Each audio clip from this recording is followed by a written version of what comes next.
Selamat siang pemirsa, jumpa lagi bersama saya Linda Firdaus dalam Rumah Demokrasi edisi 10 November 2014. Dalam sidang pemilihan dan penetapan komisi DPR yang digelar beberapa pekan yang lalu, parpol yang tergabung dalam Koalisi Indonesia Hebat memilih untuk tidak ikut dan menggelar pemilihan tandingan. Mereka mengangkat sendiri pimpinan DPR karena mengaku tidak puas dengan susunan yang ada di tubuh DPR sekarang ini. Hal ini tentunya menimbulkan kisruh dalam perpolitikan Indonesia karena adanya ketidakharmonisan dalam tubuh DPR. Nah, oleh karena itu pemirsa, kita akan membahasnya dalam Rumah Demokrasi kali ini bersama narasumber kita, Pak Aras. Halo Pak, apa kabar? Baik, Mbak Linda. Nah, Pak, sebelum kita mulai hari ini, mungkin Bapak bisa ceritakan sedikit mengenai latar belakang konflik yang terjadi antara Koalisi Indonesia Hebat dan Koalisi Merah Putih. Baik, Koalisi Merah Putih dan Koalisi Indonesia Hebat memang sebenarnya konfliknya itu dari awal pemilihan presiden sebenarnya ya.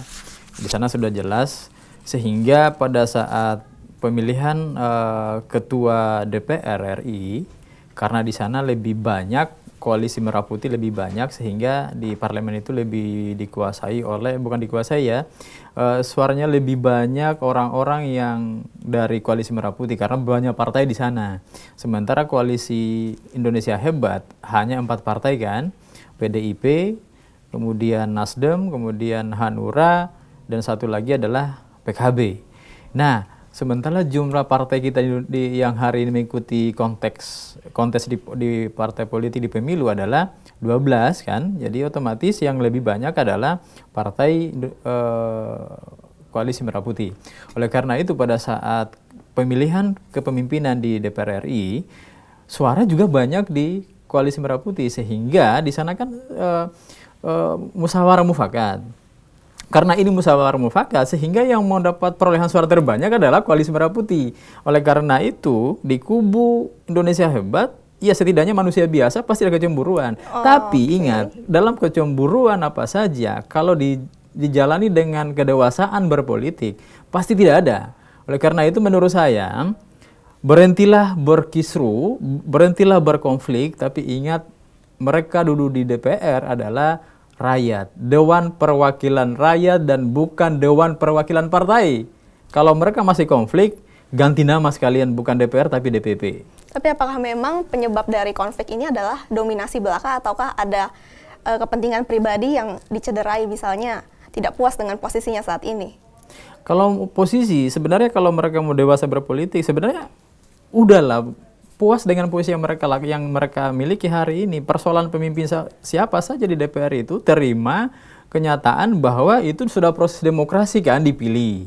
Nah, persoalan kemudian yang dipilih adalah bukan dari pihak Koalisi Indonesia Hebat.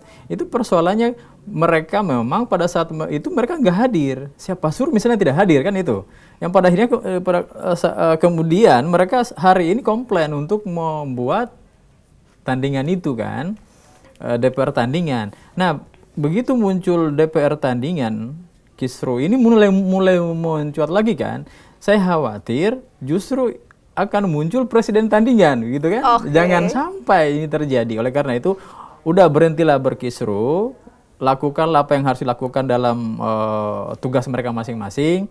Ingat, mereka punya tupoksi, mereka punya tujuan, fungsi yang masing-masing mereka harus lakukan karena rakyat menunggu kinerja mereka. Jangan sampai hanya berkonflik saja dan sama sekali nggak punya pekerjaan. Yang ada hanya konflik dan rakyat ingat bosan dengan itu semua. Jadi ini adanya ketidakdewasaan dari pihak Koalisi Indonesia Hebat, dengan kata lain seperti itu, Pak? Saya tidak mengatakan ketidakdewasaan untuk Koalisi Indonesia Hebat, tapi secara pribadi mereka tidak dewasa berpolitik kalau memang selalu berkisruh dengan urusan kepentingan koalisinya atau mungkin kepentingan pribadinya. Satu kepentingan harus diperjuangkan, ingat. Yang harus diperjuangkan adalah kepentingan rakyat. Kalau semua orientasinya kepentingan rakyat, tidak ada kisruh, tidak ada konflik sebenarnya. Oleh karena itu saya menyarankan melalui forum ini, ingat, untuk rakyat semata. Oleh karena itu, kalau semua rakyat, saya pikir nggak ada konflik yang ada. Oke Pak, ada suatu pendapat yang menyatakan bahwa Koalisi Indonesia Hebat tidak siap menghadapi kekalahan dan perubahan dalam dinamika politik pasca pemilu legislatif dan pemilu presiden 2014. Nah, apakah Bapak setuju dengan pendapat ini? Saya nggak setuju. Mengapa Bapak tidak setuju? Saya nggak setuju karena gini, mereka harus puas dong. Mereka sekarang yang menjadi pemerintah kan Koalisi Indonesia Hebat. Yang jadi presiden kan dari Koalisi Indonesia Hebat. Apalagi mereka menjadi tidak puas, apalagi yang tidak dipuaskan oleh mereka gitu. Apalagi yang mereka sampai hari ini mereka tidak puas. Saya sebenarnya ingin menegaskan, Koalisi Merah Putih yang menjadi pemerintah hari ini adalah Jokowi JK. Jokowi JK siapa? Koalisi Merah Putih kan? Nah, Koalisi Merah Putih harus puas dong bahwa memang pemerintah Indonesia hari ini adalah Koalisi Indonesia Hebat menjadi pemerintah, menjadi penguasa, menjadi presiden dan wakil presiden. Nah, persoalan Koalisi Indonesia Hebat misalnya, Koalisi Merah Putih menjadi banyak di parlemen, diterima dengan lapang dada. Karena memang Koalisi Merah Putih banyak kan anggotanya. Oleh karena itu, pada saat penentuan kebijakan, semestinya Koalisi Indonesia Hebat harus mendukung mereka, menghargai mereka, supaya pada saat penentuan kebijakan, membuat peraturan pemerintah atau undang-undang seterusnya, Koalisi Merah Putih memberikan solusi, artinya memberikan dukungan karena mereka selalu mengontrol pemerintah. Kenapa? Karena mereka otomatis selalu memantau pemerintah kan. Mereka lebih banyak, lebih dijadikan sebagai positif sih menurut saya, sebagai pengontrol, sebagai Koalisi Merah Putih dijadikan sebagai koalisi yang selalu mengontrol kebijakan pemerintah, sehingga Jokowi JK selalu berada di koridor yang benar yang memang untuk kepentingan rakyat tadi. Nah, bagaimana caranya Koalisi Merah Putih seperti yang tadi Bapak ucapkan dapat mengontrol pemerintahan Jokowi JK? Ya, mereka bisa mengontrol lewat kebijakan-kebijakannya kan. Misalnya pemerintah mengajukan undang-undang atau peraturan pemerintah misalnya, oleh DPR akan mengolah itu kan, akan menganalisis itu. Oh, ini kebijakan bagus nggak nih dijadikan sebuah aturan untuk kemudian menjadi orientasi kepada rakyat. Karena ingat, apapun kebijakan itu, apapun peraturan itu, kalau selalu berorientasi kepada kepentingan orang banyak atau kepentingan rakyat, saya pikir tidak ada yang salah. Karena orientasinya untuk orang lain, untuk orang banyak, untuk rakyat Indonesia yang memang kita cintai ini. Oleh karena itu, menurut saya, Koalisi Merah Putih jangan dijadikan sebagai musuh, jangan dijadikan sebagai penghambat, tapi dijadikan sebagai alat kontrol pemerintah. Kalau semua berpikir seperti ini, saya pikir jalan dengan lancar, jalan dengan apa adanya, sehingga Indonesia kita bisa bangkit dari kemerosotan yang hari ini sampai 5 tahun ke depan Indonesia akan menjadi hebat. Seperti namanya, Indonesia Hebat. Seandainya Pak, sekarang kan koalisi didominasi oleh Koalisi Merah Putih begitu kan? Yeah. Seandainya yang mendominasi adalah Koalisi Indonesia Hebat, apakah fungsi kontrolnya akan berbeda dengan yang dilakukan oleh Koalisi Merah Putih? Agak berbeda. Tunggu dulu Pak, kita harus jeda dulu sejenak, tetaplah bersama kami di Rumah Demokrasi.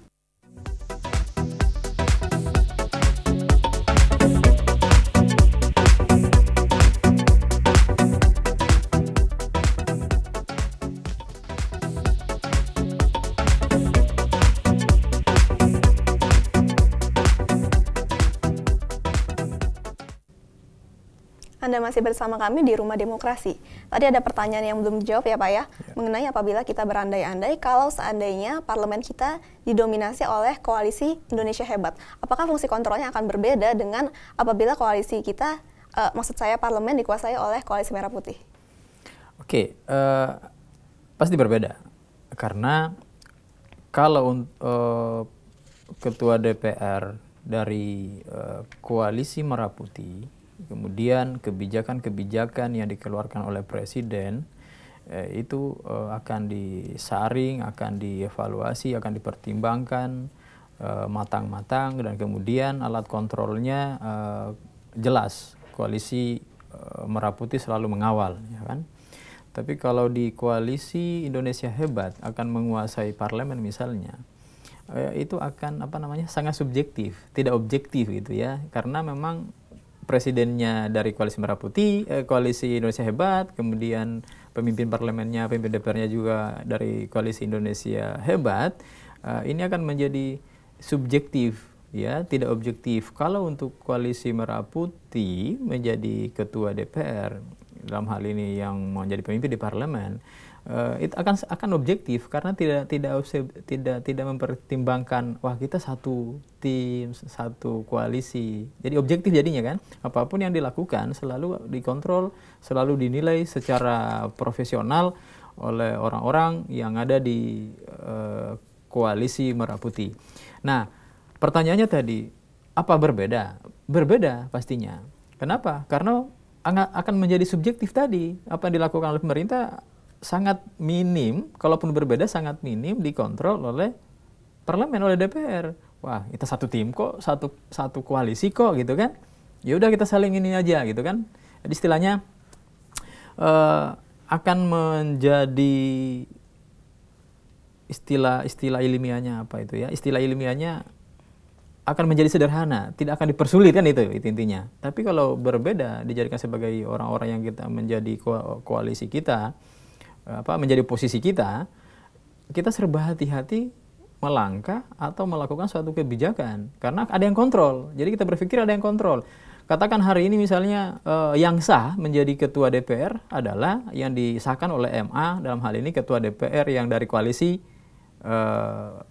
Merah Putih kan. Kalau misalnya pemerintah berpikir bahwa inilah sebuah alat kontrol bagi kita, udahlah ini kan nggak apa-apa karena mereka akan menjadi kontrol bagi kita, sehingga pemerintahan suatu negara akan menjadi efektif, akan menjadi serba hati-hati melakukan apa saja kegiatan kenegaraan. Kebijakan pemerintah, kebijakan Jokowi JK akan dikontrol oleh koalisi Merah Putih sebagai posisi mereka. Oleh karena itu, menurut saya, sudahlah, nggak usah lagi dikisrukan, sampai hari ini juga mereka belum bekerja secara efektif, padahal udah mau sebulan gitu kan. Rakyat udah menunggu kinerja dari pemerintahan Jokowi JK. Jadi perbedaan ada di faktor subjektivitas. Ya. Tapi kalau kita bandingkan dengan tahun-tahun sebelumnya, Pak, di mana pemenang pemilu itu partai memenangkan pemilu memegang dominasi juga di parlemen. Apakah itu artinya ada kesalahan di pemilu-pemilu sebelumnya? Bisa jadi. Karena lihat dulu pemerintahan masa lalu, misalnya SBY, kemudian ketua DPR-nya adalah Pak siapa lagi namanya yang dari Demokrat juga pastinya ya. Ya, pertimbangannya pasti pertimbangan subjektif ya kan. Nah, kita lihat semua aturan-aturan ya, semua yang dibawakan oleh SBY dan tidak ada alat kontrol dari DPR itu sendiri, sehingga iya saja diterima saja tanpa pertimbangan yang matang, semuanya adalah kepentingan rakyat. Oleh karena itu di momen kali ini saya pikir terimalah kenyataan, inilah proses demokrasi. Terima kalau di parlemen itu memang yang pimpin adalah orang koalisi Indonesia Merah Putih. Kemudian koalisi Indonesia Hebat terima itu, kemudian logowo lah berpolitik itu, sehingga kedewasaan itu menjadi terlihat oleh rakyat. Karena yang menjadi persoalan kemudian adalah ketika mereka selalu kisruh seperti ini, mempertontonkan hal-hal yang tidak mendidik bagi rakyat, saya khawatir kemudian nanti adalah rakyat akan meninggalkan partai politik. Kalau rakyat sudah meninggalkan partai politik, lalu siapa yang mau memilih mereka? Meninggalkan dalam arti apa, Pak? Meninggalkan dalam artian bahasa bodoh dengan partai politik. Kenapa? Karena anggota DPR yang terpilih semua bekerja atas nama partai, bukan atas nama rakyat. Jadi masyarakat pada saat pemilu misalnya meninggalkan dalam hal yang tidak memilih lagi. Tidak mau ikut pemilu lagi. Tidak mau memilih lagi ya coba. Kalau rakyat Indonesia berpikir tidak mau memilih karena merasa tidak ada gunanya, atau juga dipilih seperti itu modelnya, ya kan? Rasionalnya seperti itu. Jangan sampai rakyat meninggalkan partai politik, jangan sampai rakyat meninggalkan parlemennya itu sendiri. Karena mereka duduk di parlemen adalah atas nama rakyat kan. Walaupun memang mereka melalui penyaringan partai politik. Tapi partai politik dia harus tahu fungsinya. Bahwa fungsi partai politik adalah sebagai alat komunikasi politik, alat tempat sarana aspirasi politik masyarakat. Melalui partai politik lah. Partai politik itu harus mendengarkan aspirasi rakyat. Kemudian disampaikannya kepada pemerintah. Bukan menyampaikan kepentingan pribadi masing-masing. Itu Linda. Ada yang berspekulasi seperti ini nih Pak, katanya dominasi koalisi Merah Putih di parlemen adalah bentuk kekecewaan karena kalah dari Pilpres beberapa saat yang lalu. Nah, kalau menurut Bapak seperti apa? Sebenarnya salah sih, bukan kekecewaan. Ya realitas, memang di ya koalisinya Jokowi JK kan memang hanya 4 partai. Nah, sekarang kita bandingkan dengan partai oposisi kan lebih banyak. Otomatis di DPR itu kan otomatis lebih banyak anggotanya partai oposisi. Partai oposisi kan banyak, Golkar, kemudian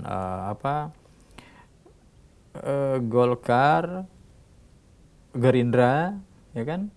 Pokoknya ada melebihi dari jumlah partai Koalisi Indonesia Hebat. Sehingga di sana jumlah komposisi itu lebih banyak. Nah, rasionalitas komposisi lebih banyak pada saat misalnya voting dalam rapat-rapat, otomatis kan lebih banyak. Otomatis mereka akan menang gitu Iya, ya? pasti mereka menang. Oleh karena itu, karena mereka lebih kuasai di parlemen itu, Jokowi JK harus pintar-pintar ambil hatinya parlemen itu. Dijadikan mereka sebagai kawan hari ini, bukan lagi lawan. Ingat, dijadikan sebagai kawan lawan, supaya kinerjanya jalan. Kalau masih seperti ini, nggak ada pekerjaan sampai 5 tahun ke depan. Tapi sebenarnya menurut Bapak nih, apakah ada unsur ketidakadilan ketika komposisi lebih banyak di Koalisi Merah Putih?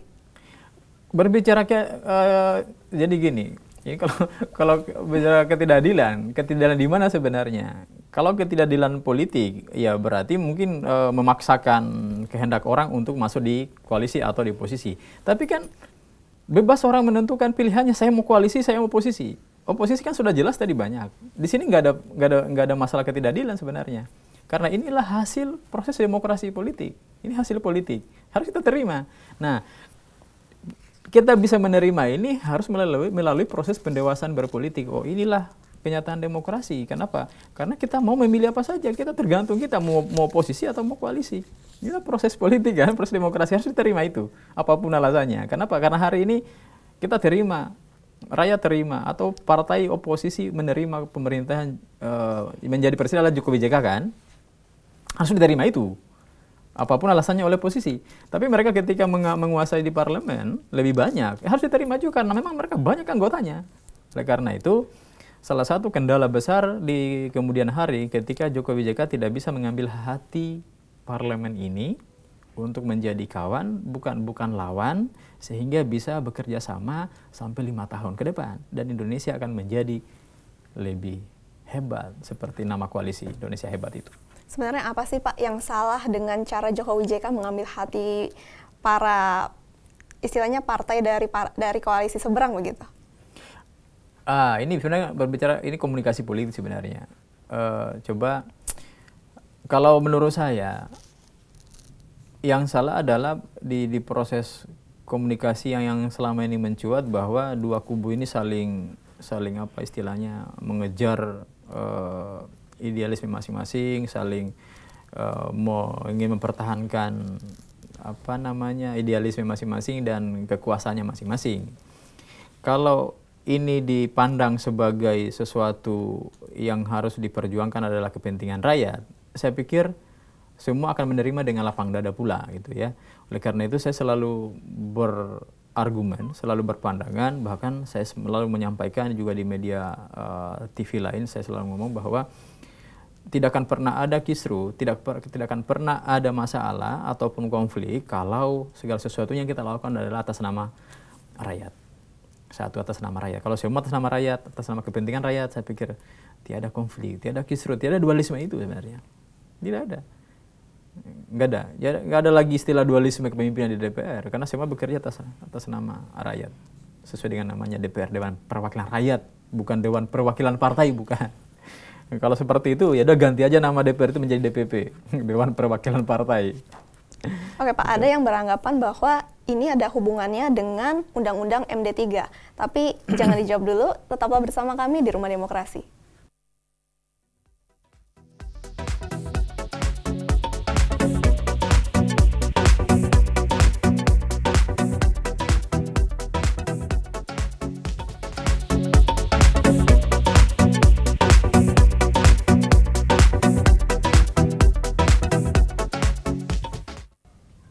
Anda masih bersama kami di Rumah Demokrasi.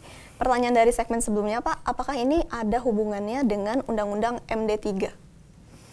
Oke, kalau menurut saya sih sebenarnya nggak ada hubungannya. Sebenarnya ketika dualisme terjadi di parlemen, di DPR, sebenarnya nggak ada hubungannya dengan MD3. Kenapa?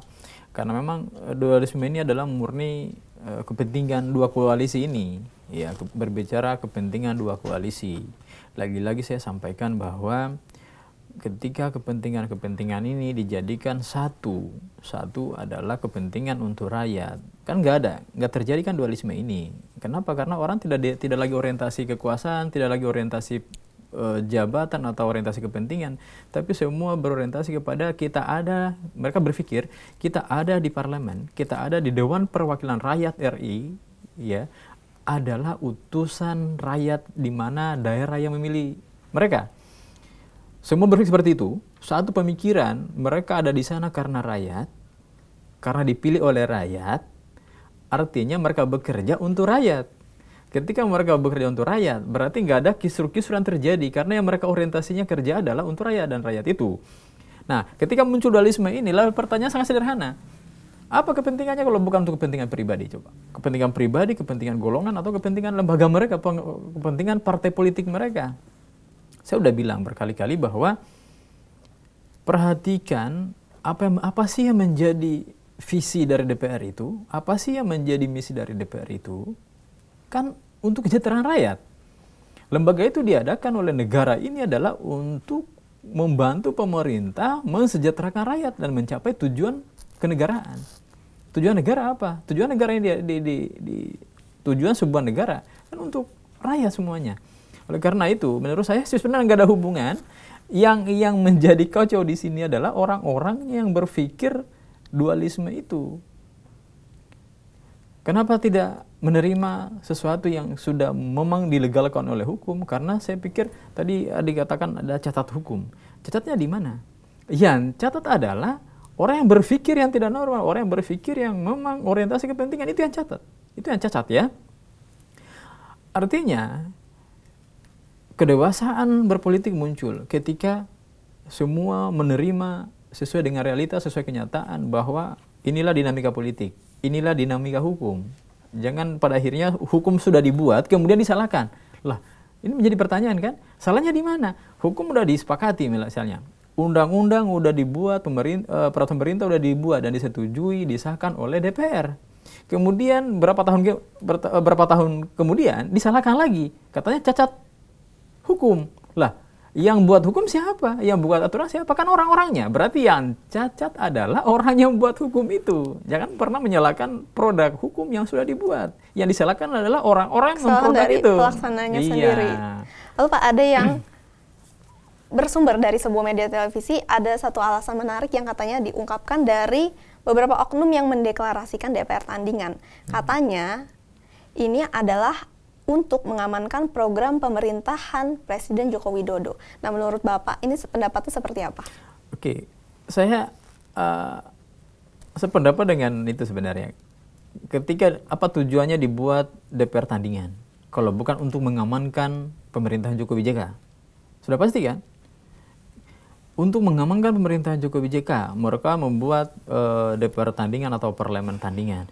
Nah, ketika saya dengar dualisme ini, saya berpikir waktu itu, jangan sampai setelah membentuk dualisme atau DPR tandingan ini, juga nanti membentuk presiden tandingan. Jangan sampai, karena yang punya inisiatif parlemen tandingan atau DPR tandingan adalah Koalisi Indonesia Hebat kan? Jangan sampai Koalisi Merah Putih juga berpikir buat presiden tandingan. Karena mereka kecewa pada saat Pilpres kalah kan? Jangan sampai. Jadi ini Koalisi Indonesia Hebat jangan sampai memancing masalah besar lagi. Tidak berpikir ke depan. Tadi sudah bilang kan, kalau semua berpikir untuk rakyat, saya pikir nggak ada lagi dualisme ini. Nah, membuat DPR tandingan sudah pasti itu tujuannya adalah untuk mengamankan pemerintahan Jokowi JK. Sebenarnya sangat berpikir naif, sangat berpikir dangkal kalau menurut saya.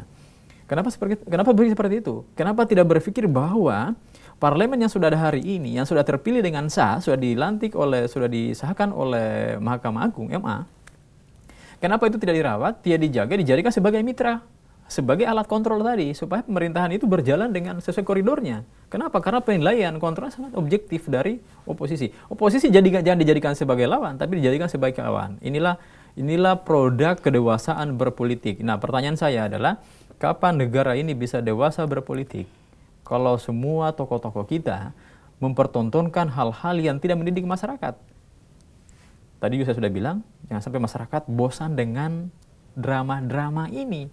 Drama politik, dramaturgi yang melakukan. Ya, dramaturgi, drama politik itu memang ada. Karena dalam komunikasi ada teorinya. Itu teori dramaturgi Erving Goffman. Oleh karena itu, saya pikir inilah berhenti berkisru, kerja orientasinya rakyat. Saya pikir itu selesai. Karena jangan sampai menciptakan sesuatu yang baru, mendatangkan masalah baru. Membuat pertandingan atau parlemen tandingan, jangan sampai koalisi Merah Putih juga berpikir membuat presiden tandingan. Kalau sudah membuat presiden tandingan, mau jadi apa negara ini? Indonesia berbalik kemana? Seperti apa nasib rakyat? Ingat, hari ini contoh di Indonesia Timur sana, di Nusa Tenggara Timur, banyak masyarakat yang tidak makan.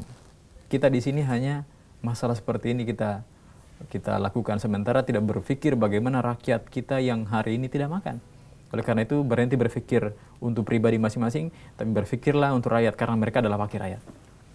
Lalu apakah ini semua mempengaruhi reputasi dan kredibilitas Jokowi sebagai presiden yang dianggap tidak mampu untuk memadamkan konflik yang ada di tubuh DPR? Pasti mempengaruhi kredibilitas, atau mungkin yang pencitraannya Pak Jokowi selama ini bagus, tapi dengan adanya kisru ini jangan sampai dia dinilai oleh masyarakat tidak mampu mengatasi masalah yang muncul di DPR ini itu. Padahal ya mau nggak mau dia harus atasi, mau nggak mau presiden harus mengatasi masalah ini.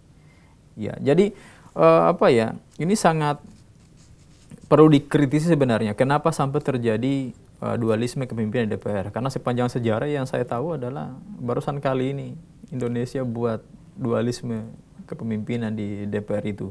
Kalau selama ini satu DPR, satu pemimpin, kenapa tiba-tiba sekarang menjadi dualisme dua kepemimpinan? Nah, akan mempengaruhi kinerja pemerintahan Jokowi JK pastinya. Ya, dan itu akan masyarakat menilai bahwa Jokowi JK tidak mampu mengatasi masalah yang ada di tubuh DPR. Bagaimana bisa menyelesaikan rakyat yang begitu banyak, rakyat Indonesia yang begitu besar, yang begitu luas. Satu lembaga saja DPR tidak diselesaikan. Oleh karena itu, hari ini okelah kita akui, kita dukung Jokowi JK, ya kan? Karena mereka presiden, kita harus terima itu, kita harus dukung lah. Kita sebagai warga negara yang baik, gitu kan?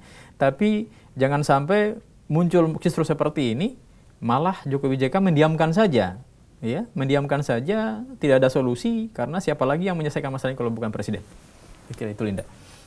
Lalu ada pertanyaan seperti ini, Pak. Mengapa koalisi Indonesia Hebat baru mendirikan DPR tandingan setelah pemilihan kabinet? Mengapa nggak dari awal-awal aja? Dari sejak ditentukannya dominasi dari koalisi Merah Putih, kenapa baru sekarang? Oke, ini sederhana sekali jawabannya. Kenapa? Karena mungkin baru berpikir, gitu. Baru berpikir udah, wah kayaknya kita harus buat pertandingan nih, karena DPR itu dikuasai oleh koalisi Merah Putih. Pasti berpikir seperti itu. Nah, kenapa baru sekarang gitu loh, Pak? Idenya keluar. Ini kan sederhana sekali begitu. Jadi menjadi pertanyaan, memang benar. Kenapa baru sekarang? Kenapa bukan dari saat waktu pemilihan itu? Mereka pas pemilihan, mereka banyak yang nggak hadir pada saat pemilihan DPR pertama itu kan. Ya salah siapa? Karena ini kan proses demokrasi, ya disetujui itu yang menjadi pemimpin, itu yang menjadi ketua DPR, ya harus diterima. Ini sebagai proses demokrasi, proses pendewasaan organisasi, ya kan? Nah, kemudian muncul seperti ini, saya pun bertanya, ini kenapa terjadi seperti ini? Kenapa ada tiba-tiba buat dualisme kepemimpinan? Ya. Sebenarnya ini ada hubungannya nggak sih, Pak, dengan susunan menteri yang baru saja dikeluarkan oleh Jokowi? Karena PDIP kecewa nih, kemudian mereka mengeluarkan mosi tidak percaya. Ya sebenarnya PDIP tidak perlu kecewa, karena kan yang memang menjadi partai politik pemerintah hari ini kan memang partai PDIP ya. Ya memang juga settingan-settingan di kementerian itu otomatis menurut saya sih tidak lepas dari suara-suara yang memang aspirasi datangnya dari PDIP itu sendiri. Nah, yang mau dikecewakan apa? Karena memang distribusi atau pembagian kementerian ya kan banyak juga di PDIP, banyak dari PDIP, kemudian sebagian profesional, kemudian sebagian dari akademis, ya, walaupun itu hanya sekian persen, tidak ada alasan untuk kecewa PDIP, karena memang hari ini sebagai penguasa kan partai politik penguasa PDIP ya. Kalau kemarin adalah Demokrat, ya hari ini adalah PDIP. Ya, tapi lagi-lagi jangan berorientasi untuk kepentingan partainya masing-masing, tapi lihatlah ke depan bahwa Indonesia ini adalah milik bersama, milik rakyat Indonesia secara keseluruhan, bukan milik partai itu sendiri. Ini yang harus saya mengajak orang-orang yang masuk di dunia politik praktis, dewasalah, bahwa lihatlah politik itu sebuah usaha untuk mencapai kehidupan yang lebih baik. Jadi definisi politik yang paling sederhana itu sebenarnya, nah sekarang orang berbicara politik alergi, katanya politik itu kotor, salah definisi. Kenapa? Orang mendefinisikan politik itu sebuah kekuasaan, kepentingan, jabatan, kewenangan. Definisi yang paling benar adalah dikembangkan oleh Aristoteles. Saya pikir teman-teman tahu siapa itu Aristoteles. Dia mendefinisikan politik seperti ini, bahwa definisi politik menurut Aristoteles adalah suatu usaha warga masyarakat untuk mencapai kehidupan lebih baik. Artinya, setiap yang berusaha untuk lebih baik berarti politik dong. Sebuah usaha untuk mencapai kehidupan yang lebih baik. Termasuk kita ini. Sepanjang kita berusaha untuk mencapai kehidupan yang lebih baik, ya ini merupakan kegiatan politik.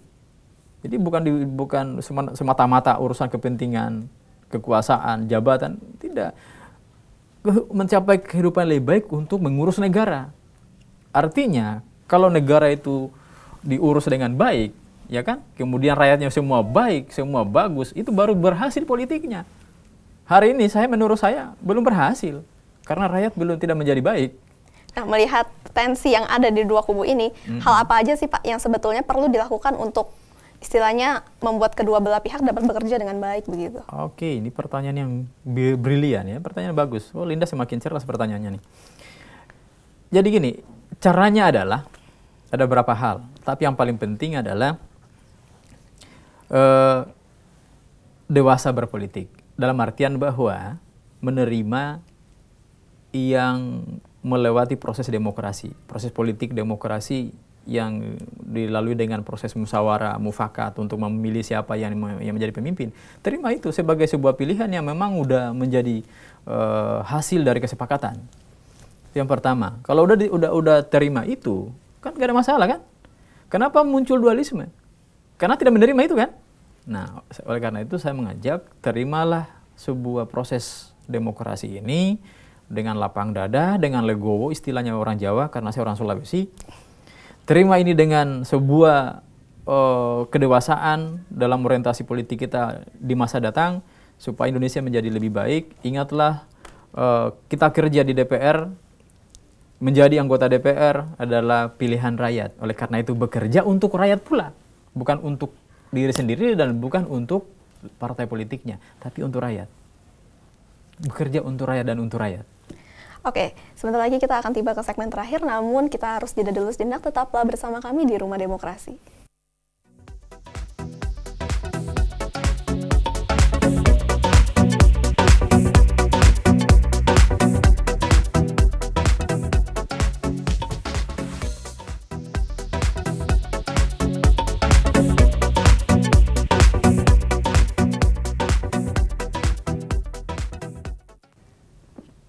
Anda masih bersama kami di Rumah Demokrasi. Kita sudah tiba di segmen terakhir, di mana tadi kita sudah membahas mengenai dampak dualisme DPR, mulai dari kinerja dan dampak terhadap reputasinya, dan juga dampak mengenai pandangan masyarakat terhadap kinerja Jokowi JK. Nah, Pak, menurut Bapak, komunikasi politik seperti apa yang harus dibangun Jokowi JK untuk bisa mengatasi permasalahan seperti ini? Oke.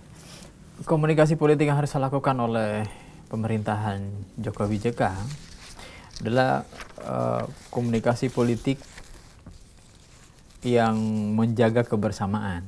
Ingat, dalam strategi komunikasi politik itu memang pertama adalah pencitraan. Yang kedua adalah konsistensi dan eksistensi pemimpin politik itu sendiri. Yang ketiga adalah menjaga kebersamaan. Bagaimana para elit dengan masyarakat bersama-sama menjaga kebersamaan. Kebersamaan dalam artian bahwa kita bersama-sama bekerja sesuai dengan tagline-nya Jokowi JK, kabinet kerja, kerja itu tidak akan bisa terlaksana kalau tidak ada kebersamaan, kekompakan tim, teamwork gitu kan. Kemudian adalah negosiasi, bagaimana kita lakukan hal-hal yang perlu diperbaiki di masyarakat, rakyat. Nah, bagaimana kita nego seperti apa untuk nego-nego pemimpin politik, mau diapakan aturan peraturan pemerintah untuk kepentingan rakyat. Kemudian yang paling itu adalah termasuk strategi komunikasi politik yang harus dilakukan oleh Jokowi JK. Nah, yang terakhir yang menjadi penting adalah menurut saya tidak hanya mencari pencitraan seperti yang saya jelaskan tadi. Jokowi JK jangan sampai hanya pencitraan, tapi berbuatlah semaksimal mungkin untuk rakyat, untuk masyarakat, sehingga yang hari ini dikenal Jokowi dengan gaya belusukan itu sebenarnya bentuk komunikasi politik juga. Artinya memang komunikasi politik yang orientasinya adalah menerima demanding atau supporting keluhan atau dukungan rakyat. Bagaimana caranya mengetahui keluhan rakyat? Kalau bukan dengan cara belusukan, itu bagus. Belusukan ala Jokowi itu bagus, sehingga sampai hari ini juga pemerintah ikutan belusukan semuanya kan? Ya, itu bagus. Mereka bangun Jokowi JK atau pemerintahan Jokowi membangun komunikasi politik melalui gaya belusukannya. Itu dijaga, karena itu akan menciptakan kebersamaan antara pemerintah dengan rakyatnya. Kalau ini terjadi, komunikasi politik terbangun kebersamaan antara rakyat dan pemerintah, jalan mulus itu pekerjaan, mulus itu aturan-aturan peraturan pemerintah yang harus dilakukan oleh Jokowi JK, kemudian realisasinya juga real, nyata, dirasakan oleh rakyat. Melalui komunikasi politik yang dibangun tadi, kebersamaan tadi, alias gaya Jokowi belusukan. Itu, Linda. Kemudian saya punya pandangan bahwa untuk melanggengkan atau untuk menjaga kebersamaan ini, ya kan, otomatis Jokowi JK harus mengantisipasi setiap kisru-kisru yang ada. Kalau dia tidak bisa mengantisipasi setiap kisru yang ada, termasuk dualisme tadi, tidak akan tercapai tujuan yang diharapkan. Oleh karena itu, pesan saya, saran saya, berhenti berkisru untuk kepentingan diri dan partai politik, tapi lakukanlah sesuatu untuk kepentingan rakyat. Sehingga dengan orientasi kepentingan rakyat, tiada lagi dualisme, tiada lagi kepentingan yang ada mau dualisme, mau apa, yang jelas kalau udah rakyat orientasinya tidak ada masalah.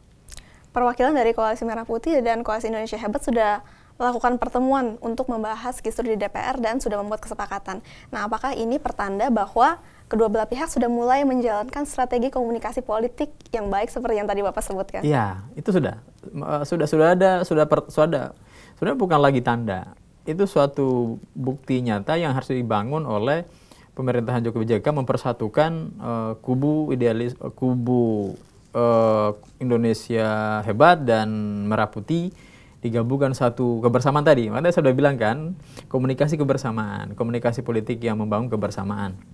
Yang dilakukan itu udah bagus. Artinya sesuai dengan konsep yang saya tawarkan, bahwa komunikasi yang paling bagus untuk mengatasi masalah ini adalah kebersamaan tadi. Ketika kebersamaan sudah dilakukan, saya pikir tiada lagi kepentingan masing-masing ada, yang adalah kepentingan bersama. Karena itu saya salut ketika ada inisiatif mereka kumpul, duduk bersama untuk menyelesaikan konflik ini sehingga bisa tercapai kebersamaan. Itu bagus. Mudah-mudahan ini bisa menjadi realisasi dan masyarakat melihat masyarakat mendapatkan suatu pendidikan politik yang baik dari elit-elitnya. Kalau mereka memberikan pendidikan politik yang tidak bagus, saya pikir masyarakat juga akan alergi berbicara politik. Ya, alih-alih mereka mau masuk dalam dunia politik. Bahas saja malas, apalagi masuk di dunia politik praktis. Itu, Linda. Lalu harapan Bapak sendiri ke depannya itu seperti apa terkait dengan kisru DPR yang terjadi saat ini? Oke, harapan saya berhenti berkonflik, berhenti pemikiran dualisme itu, apalagi sampai ada dualisme presiden tandingan, jangan sampai terjadi itu. Cukup di pertandingan itu pun jangan sampai sampai berkelanjutan. Cukup dengan hari ini berhenti berpikir dualisme atau berpikir membuat pertandingan, karena apa yang kita lakukan hari ini adalah teman-teman di DPR, mereka teman-teman bekerjalah sesuai dengan tugasnya masing-masing, di mana orientasi terakhir adalah untuk kepentingan rakyat. Saya selalu menyarankan, selalu berpesan, kenapa selalu untuk rakyat, karena memang apa sih yang kita kejar hidup ini? Kalau bukan untuk kepentingan bersama, artinya kita duduk sebagai politisi, sebagai anggota DPR yang memang di sana kita ditunjuk oleh rakyat, dipilih oleh rakyat, mewakili rakyat, sehingga pekerjaannya juga harus berdasarkan kepentingan rakyat. Saya pikir itu, jadi berhenti. Saran saya, harapan saya adalah tidak lagi konflik, tapi udah mulai bekerja sebagaimana tagline-nya Jokowi JK adalah kabinet kerja. Karena gimana prinsip Jokowi JK kerja, kabinet kerja, kalau konflik dan konflik, tiada pekerjaan. Karena itu harapan saya adalah itu, satu, untuk kepentingan rakyat. Oke, terima kasih banyak Pak Aras untuk waktunya di Rumah Demokrasi hari ini. Dan pemirsa, kita sudah sampai di penghujung acara dan kita dapat menyimpulkan bahwa dari kisruh yang terjadi saat ini, kita perlu untuk mengaktifkan kembali komunikasi politik yang benar dan juga memusatkan tujuan untuk kepentingan rakyat. Karena apabila terjadinya konflik seperti ini disebabkan oleh kepentingan pribadi, maka Presiden Jokowi JK tidak akan bisa mengerjakan tugasnya dengan baik. Dan terima kasih Anda telah menyaksikan Rumah Demokrasi. Saya Linda Firdaus dan seluruh kerabat kerja yang bertugas undur diri dari hadapan Anda. Dan jangan lupa untuk saksikan terus www.binus.tv. Sampai jumpa.